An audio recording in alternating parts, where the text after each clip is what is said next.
Sidoarjo, welcome back again on podcast Millennial Speak Up by Sidoarjo Bisa. Di episode yang ke-14 ini spesial di bulan Maret, bulannya perempuan. Kayaknya banyak banget ya bulan perempuan ya, Maret, April nanti ada Hari Kartini, Desember Hari Ibu. Tapi gak apa-apa lah, yang penting di International Women's Day yang kita peringati di awal bulan Maret dan masih suasana perempuan ini, akhirnya juga aku punya kesempatan untuk ngenalin kamu dulur-dulur sama seorang perempuan yang luar biasa, bertalenta. Dia ini juga fierce lady lah kalau aku bilang ya, karena apa? Dia juga seorang owner dari Pak Ci Abin. Pernah dong makan sama keluarga atau nongkrong sama teman-teman kamu di Pak Ci Abin. Terus yang punya Feel Gluk juga ya. Ada juga dia ini yang baru kemarin itu di daerah Kafling DPR sini, yang tempatnya tuh nuansanya enak banget, diajak piknik, sesuai namanya piknik. Tempat kita kemarin ngobrol-ngobrol sama Diskui. Terus juga owner dari Gula Jawa Gallery. Langsung aja aku mau kenalin kamu sama Mbak Fira. Halo. Hai Mbak Safira Ramadhani. Wis.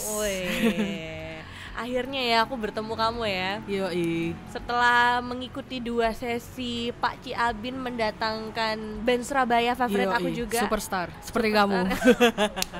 Aku nggak tahu kok ternyata kamu ownernya Pak Ci Abin loh. Oh iya dah, nggak Well, apa-apa. Banyak yang nggak tahu kok.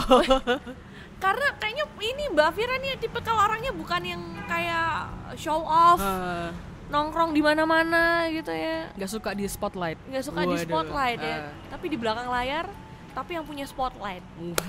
Terima kasih Mbak Bian. Suangar. Mbak Bian the superstar. Aduh.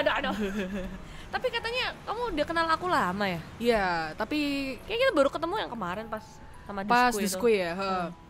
Sebenarnya tuh kita tuh sebenarnya udah pernah ketemu sebelumnya, tapi kamu nggak nge sama aku gitu. Tapi aku tahu kamu siapa sebenarnya. Seperti itu. Maafin aku ya. Di acara Pak Ci Abin kan? Pak Ci Abin. Sama Soul 5. Soul 5 lagu cinta. Yang pertama sama yang kedua, iya, ingat kan? Iya. Dua-duanya datang kan, dua-duanya. Karena cuman Pak Ci Abin yang datengin Soul 5. Terima kasih. Kan nggak ada. Iya. Yang lain ditunggu ya, lo. Yang lain ditunggu mau mengcopy caranya. Wow. Yang penting sini inovasi gitu kan. Agak gimana gitu ya bahasa saya. Peace. Ya. Terus. Hah? Nggak diceritain dulu tuh gimana kita ketemunya pas. Abis itu ketemunya di mana? Aku nggak ngerti. Iya, pas Soul 5 pas lagi rame banget, pecah kan pas Februari lagu cinta. Yes. Februari Valentine itu. Sebelum pandemi itu. Bener. Pecah Soul 5, terus tiba-tiba pas Mas Tian nyanyi bla bla bla itu tiba-tiba keramaian itu pecah oleh kedatangan Mbak Bian. Pada waktu itu seksi banget kan, datang memecah keramaian. Siapa sih ini ya? Nggak pakai baju ya.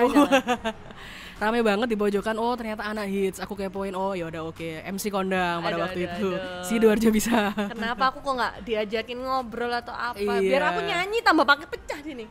Oh iya, penyanyi ya? Enggak. Oh bukan. Ramein aja gitu kan. Kok berani banget sih Pak Ci Abin ngadekin kayak Soul 5 band Surabaya yang mungkin buat orang kayak nggak banyak orang Sidoarjo yang tahu kan. Tapi kok berani banget bawa vibes-nya Surabaya ke Sidoarjo. Siap. Sebenarnya orang Sidoarjo malah tahu banget sama Soul 5, tapi entah kenapa kayaknya nggak ada yang berani datengin. Jadi kenapa enggak Pak Ci Abin datengin pada saat itu, dan emang pecah banget, betul? Pecah kan? Banget. Rame full seat. Iya betul. Ya, full house. bahkan sampai di bawah aja orang nggak mau di bawah karena maunya lihatnya ke atas betul, gitu kan ya. Betul. Oke. Tapi ngomongin soal Pak Ci Abin, mungkin taunya Pak Ci Abin ini kayak resto. Iya betul. Ya kan, buat sama keluarga. Sebenarnya emang konsepnya gitu kan? Bisa dikatakan begitu, tapi setelah dikemas di Sidoarjo, jadi ini kan franchise ya, awalnya di Malang, terus dikemas di Sidoarjo, dibuat lebih cozy, jadi kita sekarang pasarnya bisa ke anak muda juga, tapi market utamanya adalah pastinya keluarga kayak gitu. Karena kalau nyari resto keluarga di Sidoarjo, mungkin kebanyakan orang Taman Pinang ya, betul, banyak betul. ya. Ya. Daerah Kafling DPR sini kafe. Ya kan, mau cari yang resto sama keluarga, kadang kalau papa mama, opa oma kan cari vibes-nya kan susah kan ya. Iya betul. Pak Ci Abin ini tuh selalu jadi nomor 1 deh. Alhamdulillah, terima kasih. Apalagi di sini nggak cuma sekedar resto, ada galerinya juga. Ini galeri apa? Ini masih baru sih. Yang awal itu emang Pak Ci Abin baru setelah 2 tahun kalau nggak salah baru ada berani pakai gula Jawa. Jadi kayak angkringan gitu, nuansa Jawa-Jawa gitu makanannya. Tapi kita jualannya start from jam 5 sore kayak angkringan gitu. Oh, jadi ini baru juga ya galeri. Oh iya, ini Pak Ciabin sama Little E emang bagi lahan apa bagaimana ya? Kita kebetulan satu keluarga Mbak, jadi bisnis keluarga gitu. Jadi ini kan kalau misalkan jalan di Gula Jawa ini kan ada jembatannya atau ini, jadi langsung nyambung antara Little E sama Pak Ciabin. Oh benar-benar, Little E ini punya kamu juga? Iya betul. Little E, dulur-dulur tahu nggak sih zaman-zaman Bolo Dewe, Oma Dewe, itu janjian punya kamu juga? Ya alhamdulillah. Oh my god, jadi kita sekarang lagi ada ngobrol-ngobrol sama ownernya kafe Dedengkot yang ada di Sidoarjo. Iya betul, Dedengkot. Itu ada yang tahu nggak? Zaman SMP di daerah ini Ponti. Gor kan. Gor. Oma Dewe, Bolo Dewe, Little E. Waktu itu kita taunya kan ini 3 ini aja kan, ya kan, dulur-dulur. Ternyata yang punya Mbak Vi. Swanger, Pak. Ya apa kabarnya Oma Dewe sama Bolo Dewe? Kebetulan kita udah jarang dengar nih. Gimana? Apa? Untuk Omah Dewe sekarang udah ganti nama jadi Feel Gluk Chapter 2. Jadi aku punya kafe baru namanya Feel Gluk. Nah itu ada yang chapter 2. Nah yang chapter pertama itu ada di sebelah Transmart, Kafling DPR, jalur Gaza. Yes, sebelahnya Little E juga. Terus yang tadi apa? Bolo Dewe udah ganti nama juga jadi Cerita Lama di Kafling DPR juga. Kayak gitu. Jadi mungkin dulur-dulur yang pengen nostalgia zaman-zaman Sidoarjo, kafenya masih dikit banget atau bisa dibilang Dedengkot-dedengkotnya Oma Dewe, Bolo Dewe, Little E. Tungguin ya Bolo Dewe nanti jadi Cerita Lama. Terus Oma Dewe yang di dekat SMP 1. SMP 1 betul. Dekatnya Ceker Lapindo kan ya. Ceker, you know. Itu bakal jadi Feel Gluk. Udah jadi, Say. Oh, udah jadi. Udah apaan? Udah lama. Udah berjalan 2 tahun mungkin Cerita Lama. Bukan yang Feel Gluk chapter. Sudah. Udah jalan sudah juga. jadi juga. Asik. Jadi kalau mau di Kafling DPR ada. Di daerah Ponti ada juga. Ini kamu yang handle semua? Bisa dikatakan begitu sih gitu. Tapi ada timnya juga gitu. Jadi kita tergabung dalam satu manajemen kayak gitu. Jadi aku ngurusin ini sama kakak kandungku. Nah kakak kandungku sekarang kita lagi punya proyek baru yaitu piknik cafe di daerah Kafling DPR. Jadi Little E itu nanti masuk aja mentok, di situ ada baru kayak gitu. Yang pokoknya yang kemarin syuting bareng sama The Squid lah ya. Betul. Tapi nggak ribet maksudnya gini loh. Kamu mengepalai ini nggak 1 nggak 2 loh. Sebutin lagi Little E, Pak Ciabin, Feel Gluk Chapter 1, Chapter 2, Piknik, belum lagi nanti yang Cerita Lama. 6 loh Pak, Bu, Sis, Cin. Aku konfirmasi ulang kalau Little E sama Cerita Lama itu beda manajemen. Jadi selain itu, kalau yang lain itu benar punya aku. Jadi aku yang mengelola seperti itu. Tapi balik lagi kita punya tim gitu. Walaupun pusing tapi nggak apa-apa karena emang kita udah passion aku emang udah pengennya kerjanya di F&B kayak gitu. Emang maunya di F&B. Sukanya. Oke. Suka makan, suka incip-incip kuliner-kuliner. Iya, kurang lebih begitu. Sekarang terjunnya lagi di kopi banget sih. Lagi suka kopi banget kayak gitu. Kayak yang ini? Ngopi nggak? Mbak Bian ngopi nggak nih? Tadi aku udah kasih coklat, tapi aku ngopi biasanya nyoba.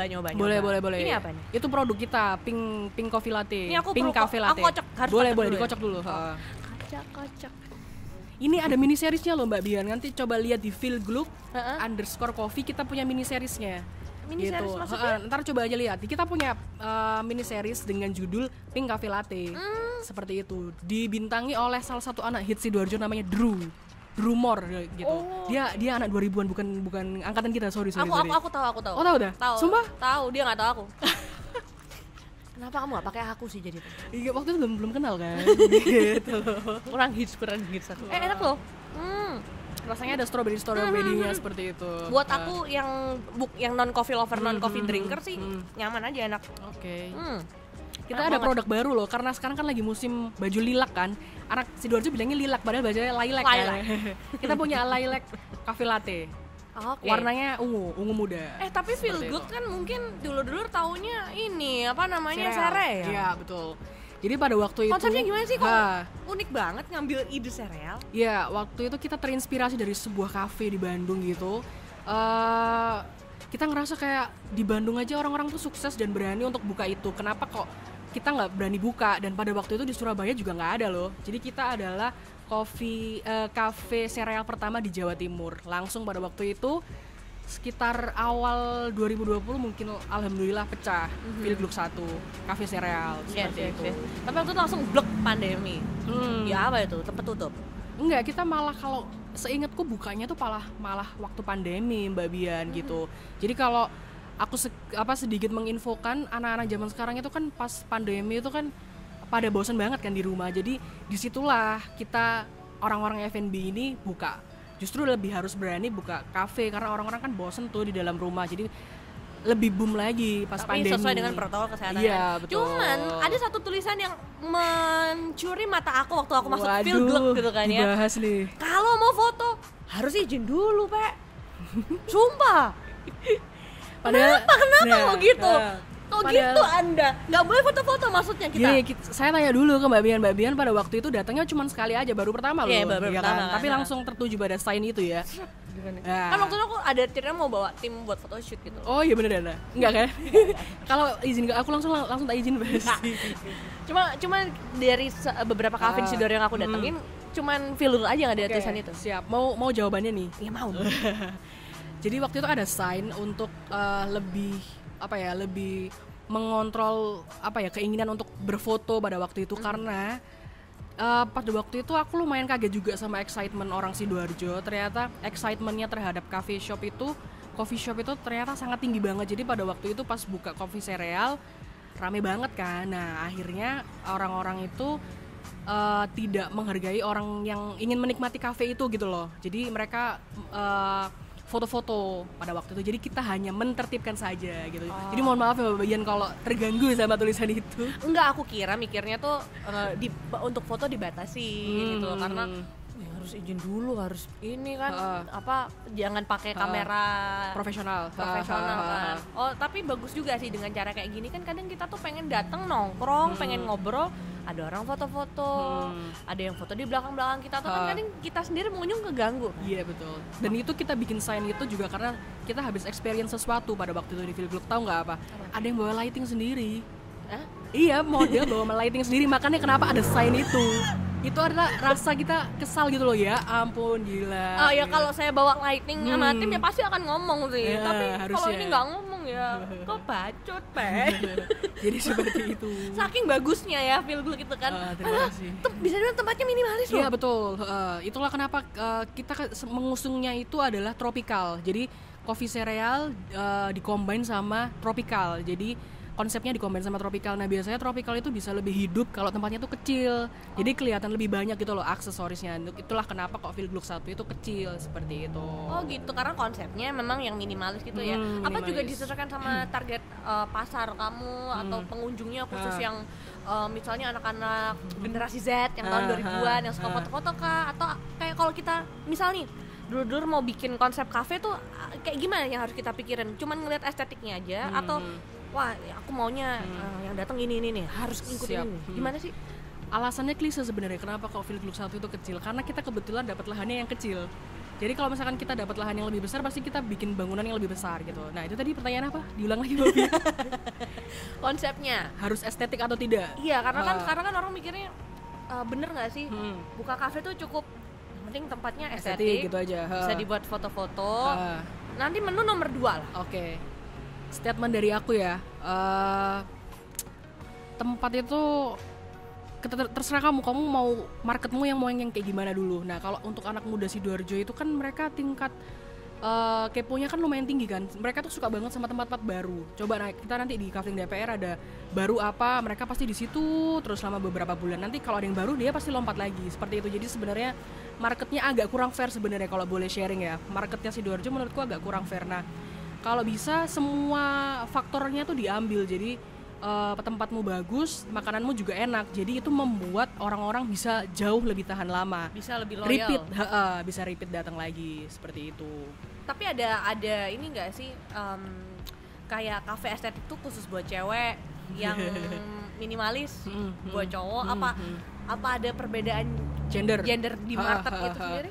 Kalau dari survei yang aku lakuin, dan kebetulan memang aku dan kakakku itu tipe pengelola kafe cewek kan, kita kan cewek nih, kita selalu bikin kafe yang unyu-unyu. Kalau misalkan Mbak Bian lihat di Filgluk 1-2 plus piknik juga sekarang, itu kafenya sangat feminin banget. Iya sih. Nggak ada cowok-cowoknya sama sekali. Nah itu kita pasarnya kemarin-kemarin ini langsung ke cewek terus sih gitu. Nah kita pengen nanti suatu saat kalau misalkan saya bisa bikin baru, lebih pengen buka yang cowok banget gitu, pengen yang sangat cowok banget gitu loh, yang industrial, yang nggak ada unyu-unyunya, nggak ada ping-pingnya, itu aku pengen banget yang suatu industrial saat. tuh yang kayak gimana? Yang semenan, jadi kamu mau buka tempat tapi cuman bondo apa sih, cuman bondo semen sama bondo kaktus, itu insya Allah bisa lama deh gitu, karena cowok-cowok kan suka yang minimalis toh. Iya. Kayak gitu. Oke, berarti kalau dulur-dulur mau punya kafe atau punya resto, kita harus tahu juga konsepnya ini mau kamu bawa ke pasar cewek atau cowok ya? Betul. Tapi kalau misalnya udahlah nggak usah mikirin, yang penting estetik aja gitu tuh, membiarkan nanti orang yang datang siapa gitu, boleh nggak sih? Atau sebenarnya dari awal harus ada udah ngonsepin nih target marketnya siapa? Karena kan ada beberapa tempat kayak gitu juga kan, ternyata datang cewek semenan tapi kok cewek gitu. Oh gitu, ya betul, saya bisa jawab juga. Karena kan bisnis itu harus dibangun dari nol banget kan, kamu harus tahu marketmu banget gitu. Nah kenapa kok kamu misalkan datang ke tempat yang industrial nih, kan itu cenderung sama cowok kan, tapi tetap ada cewek yang datang. Nah itu biasanya karena cewek-cewek itu nurut sama cowok-cowok, alah udah jangan nongkrong di tempat unyu terus lah, nongkrong di tempat yang agak maco dikit gitu loh. Nah itu alasannya kenapa kok banyak cewek datang ke tempat-tempat industrial itu, biasanya karena dia ngikut teman-teman cowoknya, seperti itu menurut saya loh. Okay. Menurut penelitian seperti itu. Ini menarik sih obrolan ini, karena ilmu atau tips kayak gini belum pernah kita dengar ya dulur-dulur ya. Selama ini kita mikirnya ya udahlah, lu mau bikin kafe, bikin resto, kasih tahu dulu target marketmu siapa. Biasanya cuma ngeliat kan dari range usia. Nggak ada tuh yang mikir sampai ke gender, ke tema kafe itu pasti akan ke cewek-cewek, yang unyu-unyu gini akan yang ke cewek, yang ini yang industrial ke cowok. Berarti ilmu baru kalau ternyata memang kita harus ngeliat tuh estetik itu nggak cuma sekedar gambar dan tempat yang nyaman, tapi tematiknya ini tuh nanti pasarnya ke siapa? Iya betul. Dan industrial itu menurut survei yang aku lakuin ya, itu everlastingnya banget sih. Jadi buat kalian yang di Kafling DPR dan tempatnya industrial, kenapa kok tempat kalian rame terus? Karena menurut aku itu yang paling everlasting itu adalah industrial. Industrial dikasih ijo-ijo dikit, monstera lah apa, itu pasti dia tahan lama. Wah, berarti sebenarnya kalau kita mau bikin kafe, modalnya nggak harus sampai ratusan juta ya? Yang mahal itu sebenarnya apanya sih? Yang mahal itu sebenarnya sewa tanahnya. Kayak gitu, iya nggak sih? Di Kafling DPR kan sekarang harganya udah naik banget kan, harga sewanya. Sebenarnya kalau untuk pembangunan sebenarnya disesuaikan sama budget aja, gitu. Dan mau dibawa kemana? Kalau mau industrial boleh, atau dibawa ke tropical juga boleh. Tapi jangan tropical ya. Tropical itu udah punya feel good, nggak bercanda. Kayaknya satu-satunya tropical di Kafling DPR cuma di feel good deh. Sepertinya mudah-mudahan yang ada lagi ya. Ya, namanya juga kan persaingan. Ada pioner, ada yang mengikuti kan. Iya. Kan? Tapi yang penting tahulah pionernya siapa. Punya feel look bersama mbaknya, namanya siapa mbaknya? Mbak Oki, halo kalau nonton. Mbak Oki, thank you ya, tempatnya seru banget. Waktu aku keluar dari Feel Good, aku dikasih sebuah batu. Batu untuk menulis gitu kan ya, kesan dan pesan. Aku tulislah nama mantan aku gitu kan ya di batu tersebut. Kok nggak dipajang? Apa karena terlalu banyak sumpah serapah di sini? Iya kali ya. Tapi unik-unik, aku ngerasa welcome banget di Feel Good tuh juga karena baristanya cantik-cantik. Ya loh, aku mikir kok kayaknya barista sini cantik ya, sana kok. Iya boleh. Bukan nggak cantik ya.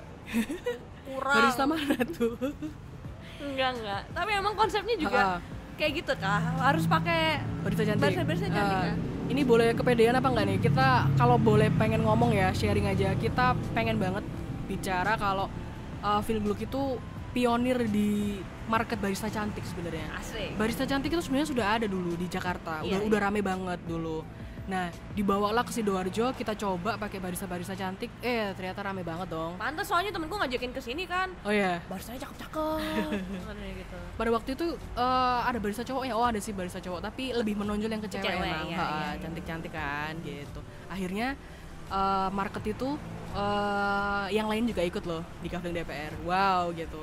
Sukses teman-teman. Baristanya cantik-cantik. Baristanya cakep-cakep. Makanya emang enak banget deh nongkrong di Sidoarjo tuh, banyak pilihan sebenarnya. Makanya Sidoarjo Bisa juga menghadirkan gak cuma tempatnya sih, tapi kamu bisa lebih tahu nih, ngobrol sama ownernya gitu kan ya, supaya dapat ilmu juga yang kamu dengerin tuh positif. Apalagi kalau buka bisnis di masa pandemi kayak gini, bisa lah ya. Bisa.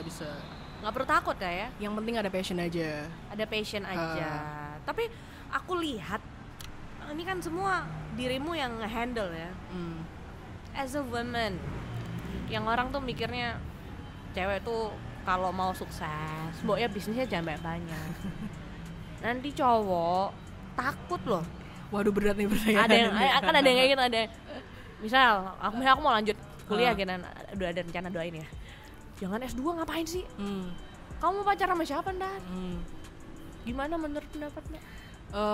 Biasa lah, orang-orang kan selalu kayak gitu kan. Ya nggak terlalu dipikirin aja. Yang penting aku sekarang ngelakuin semua pekerjaanku dengan passion aja sih gitu. F&B sekarang lagi hits banget loh, ya kan?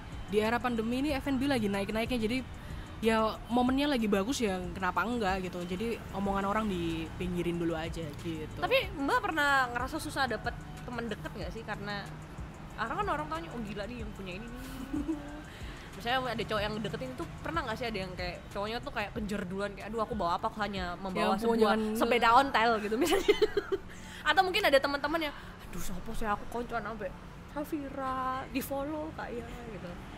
Terima kasih Mbak Bian udah follow saya hari ini ya. Ya ampun, di follow MC Kondang Surabaya loh ya kan. Pernah ngalamin kayak gitu nggak, kayak pernah ngerasa insecure nggak sih sama apa yang kamu punya, atau kamu ngerasa kayak pernah nggak sih kayak gitu? Ya pastinya pernah, cuman nggak terlalu dipikirin aja sih, soalnya ngerasa kalau udah momennya tepat pasti ada aja lah gitu. Jadi sekarang fokusnya ke karir aja gitu. Oke. Gitu Mbak Bia. Jadi fokus ke apa yang mau kamu kerjain dulu. Masalah relationship itu biasanya tuh nanti akan ngikutin. Insya Allah seperti itu. Dan akan tersaring juga kan. Jadi tahu kan mana teman yang baik, mana yang beneran mau ngedeketin kita ya, secara tulus atau enggak. Tapi pernah ngerasa kesusahan nggak sih dalam menghandle banyak karyawan? Wow, karyawan. Menarik sih ini. Mbak tipe kalian kayak gimana sih? Yang moody, ngikutin mood kak? Orang taunya cewek kalau jadi pemimpin katanya ya mudian lek marah itu lo emosian, nggak kayak kalau cowok yang punya ini kan kalau udah nggak suka apa bilang langsung. Cewek kan kayak dipendem gitu kan. Harusnya Mbak Bian tadi survei ke pegawai saya aja, tanya gimana Ibu Vira gitu. Ibu Vira. Menarik banget sih kita kalau bahas karyawan. Kita bahasnya di resto dulu kan. Di Pak Ciabin ini kan kita temanya resto kan. Kalau di Feel Gluk itu kan cafe gitu. Kalau di resto aku emang beneran ketat banget dan keras banget ke anak-anak, karena aku ngelihat Pak Ciabin ini marketnya itu dari menengah ke bawah, tengah sampai atas. Jadi ketahu nggak? Kalau aku galak, customerku di Pak Ciabin itu jauh lebih galak lagi, dan mereka sangat pengen dilayani banget. Jadi kenapa kok aku galak sama pegawai-pegawaiku, karena aku pengen mereka bisa melayani customer dengan baik seperti itu. Masalah karyawan di Pak Ciabin yang diutamakan adalah servisnya gitu. Jadi selain rasa itu pasti yang diutamakan adalah servisnya. Jadi bagaimana mereka melayani customer. Nah, waktu aku terjun ke perkopian nih, tahu nggak, beda banget ternyata. Orang-orang perkopian itu tidak bisa dikeras, coy. Seperti itu. Jadi mereka tuh sukanya yang go with the flow gitu, kayak aduh ngapain sih kok marah-marah kayak gitu. Jadi ada experience kemarin gitu. Jadi kayak oh ternyata anak kopi tuh jadi lebih chill ya, seperti itu. Jadi nggak bisa dikeras untuk coffee shop. Nah kalau balik ke resto emang harus keras kayak gitu. Tapi nggak pernah takut kayak nanti kalau pegawaiku marah keluar jelek-jelekin aku atau mungkin sampai gontok-gontokan gitu? Pernah nggak ngalamin gitu? Kalau di Pak Ciabin sih aku nggak peduli ya, karena aku pengen membangun mental mereka juga kan. Kalau emang kamu niat untuk masuk di dunia F&B ya emang servisnya harus keras gitu. Kalau untuk di perkopian kemarin sempet keras juga di perkopian, tapi ternyata nggak enak kalau di perkopian keras, jadi lebih chill aja gitu. Kalau di resto paling nggak lebih keras dikit karena marketnya kan biasanya nggak cuma orang yang muda-muda ya, yang dewasa, yang lebih senior kan banyak kan pengennya dilayanin ya. Keren. Kita mau cobain juga nanti ya buat dulur-dulur pengen tahu menu-menunya Pak Ciabin ini apa aja. Iya betul. Terus juga masih ngomongin Feel Gluk juga nih. Jangan lupa kalau misalnya kamu mau nyobain banyak kopi ya di Feel Gluk ya, lebih ke kopi sama sereal. Iya betul. Tapi kopi combine sama sereal loh Pak. Biasanya kan kopi, maksudnya sereal sama susu. Kalau minumannya Feel Gluk lebih kemana? Ke susu atau ke kopi? Lebih ke kopi gitu. Kita waktu itu buka Feel Gluk 1 itu karena kita berani di kopi sih gitu, karena kan aku inspirasi kan dari kakak kandungku sama dari kakak ipar kan, dan mereka pemain kopi lawas gitu, pemain kopi lama, jadi mereka paham di kopi. Nah, sereal itu dikomplain sama aku. Jadi kita tuh 2 ideas yang berbeda gitu loh. Jadi aku pakai sereal, mereka pakai kopi gitu. Jadi kopi itu hanya sebagai platformnya aja. Apalagi udah lama lah ngomongin soal kopi dari Oma Dewe, dari Bolo Dewe juga. Apakah Anda sempat ke sana? Oh iya dong. Pasti. Adik saya pernah di sana juga, jadi baristanya juga. Oh, siap. Aku tapi lupa di Bolo Dewe apa di Oma Dewe gitu. Nah, tapi sekarang juga udah banyak kan di Cafe DPR gitu kan ya. Mbak Vira juga rencananya mau buka tapi yang lebih maco, yang lebih cowok nanti temanya gitu kan ya. Dengan persaingan sekarang yang banyak di jalur Gaza ini. Jalur Gaza. Gimana Mbak? Peluru-peluru apa yang sudah kau siapkan atau tank-tank apa yang sudah Anda siapkan untuk melawan yang lain? Oke. Aku garis bawahi kata-kata melawan ya Mbak. Jadi kita tuh tidak boleh melawan dan nggak boleh nganggap mereka itu sebagai pesaing. Jadi kalau kita nganggap mereka pesaing terus, diri kita dalamnya itu jadi nggak bisa tenang dalam bekerja. Nah kita harus back to the root kan. Nah akar kita itu sebenarnya apa sih pengusaha itu kan? Pengusaha kan cuma nama kerennya doang gitu loh. Kegiatan utamanya adalah apa? Berdagang gitu kan. Kalau emang kamu niatmu berdagang ya berapapun yang datang ya disyukuri saja, dan itu adalah rutinitas keseharian. Jadi untuk persaingan itu kalau dari aku perkopian ya Feel Gluk terutama sama piknik sekarang yang pengen dilakuin adalah jauh lebih chill aja sih gitu. Jadi go with the flow aja gitu. Nggak terlalu pengen bersaing gimana-gimana. Teman-teman yang buka baru monggo, jadi mereka bukan pesaing gitu, jadi ya wis temen aja. Nggak takut rugi? Nggak boleh, harus legowo gitu. Satu pengusaha itu harus berani ya kan, harus ulet. Jadi kalau misalkan tempatmu sepi nih, ya itu salah ownernya karena ownernya nggak ulet gitu. Gimana caranya kamu harus terus berinovasi seperti itu. Kalau mau berinovasi apakah harus ngikutin tren yang ada yang berganti-ganti, atau kita mendingan idealis dan ciptakan tren itu sendiri? Kalau menurut Mbak gimana?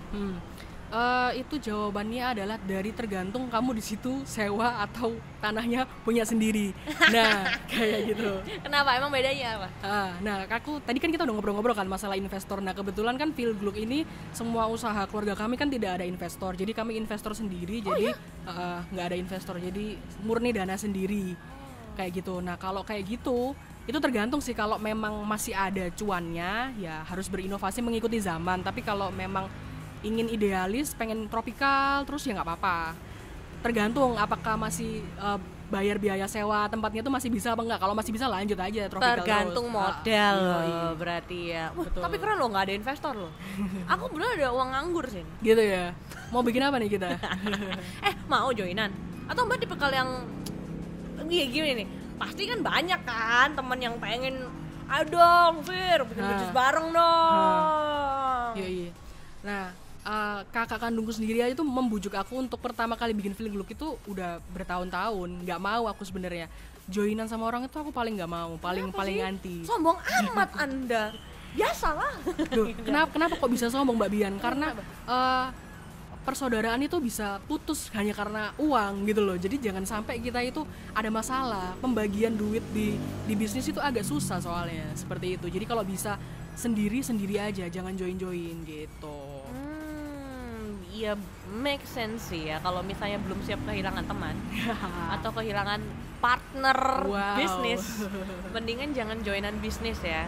Nah, ada pesan apa nih yang mau disampaikan ke dulur-dulur yang mungkin mau ngikutin karirnya Mbak Vira? Aku pengen jadi perempuan yang CEO, asik ya kan, CEO kan kita jangan gitu dong. Apa dong? Apa ya? Owner kan, lu business woman kan? Ya, owner aja. Aku pengen kayak Mbak Vira yang seorang business woman yang mandiri, yang bisa ngerjain bisnisnya sendiri juga gitu kan ya. Itu kan kudu ijen tata sing yo opo ngono lho, Mbak. Betul.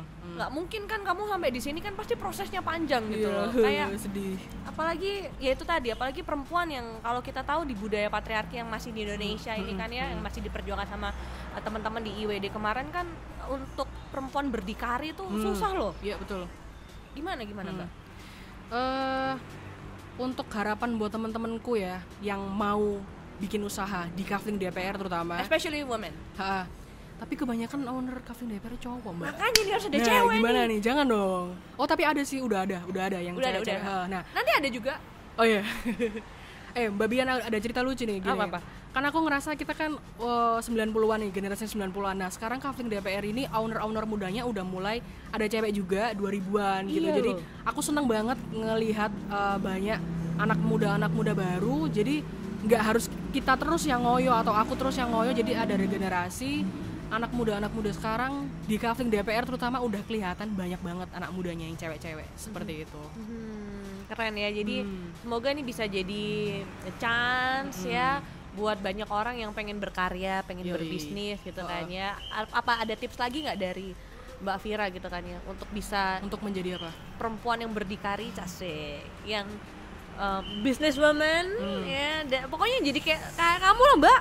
Aduh, jangan gitulah. Tapi makasih ya. Tapi kamu keren banget sih. Iya dah. Aku soalnya belum jadi kayak kamu walaupun kita seumuran. Tapi aku punya apa sih? Aku nggak bisa. Aku juga nggak punya apa-apa. Mbak Bian, kamu nggak boleh muji-muji aku gitu loh. Kita kan baru ketemu dan dekat pada hari ini kan. Aku nggak mau, aku yang muji-muji. Aduh. Apa tadi pertanyaannya? Kamu berdikari terus, jangan deh yang lain.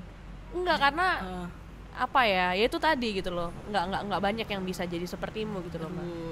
Apa mungkin dari motivasi kah atau harus gagal coba terus atau kita harus cari support system yang kayak gimana sih? Kalau Mbak Vira gimana?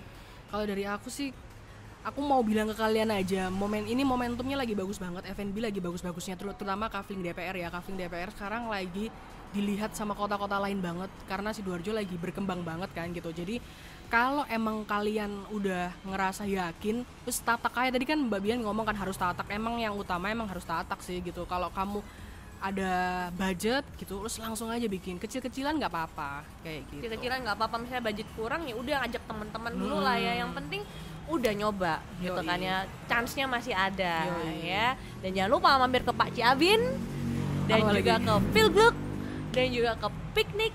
Dan tungguin juga episode-episodenya Mbak Vira selanjutnya yang mau dibangun di Kafling DPR ini. Instagramnya Pak Ciabin, Philgluk terus sama Piknik apa nih?